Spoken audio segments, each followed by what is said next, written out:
Mabuhay ang mga bagong graduate! Nanay, kayo ang unang guro ng aming pangarap. Ang unang kumawa sa aming mga kamay at yumakap.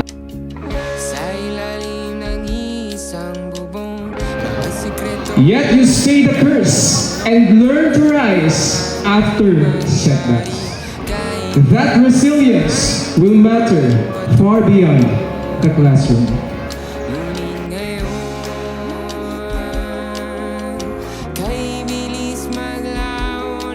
Aming naging bata kami sa paningin ng iba dahil sa patuloy ninyong pag-aaruga at pagsuporta.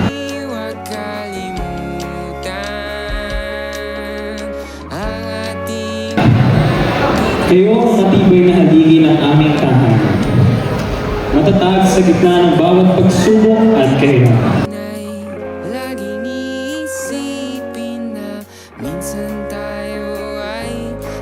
Itong chapter, may dalawang twist at isang mahabang chismis. Salamat sa katahimikang libre at walang subscription. Sa isang mundo na puno ng red flags, kayo, oo, natatanging kayo, ay isang malaking hinga ng sariwang hangin. Literal, salamat sa katahimikan, paminsan-minsan ay kailangan ko maghiram sa inyo. So, Mamadora, saludo po ko sa inyo. At nawa, yung pong papalit sa kanya ay sundan po yung mga ginagawa. Kung hindi man mahigitan, ay mapantayan. Di po ba? Sa mga guro po, maraming salamat po.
Minsan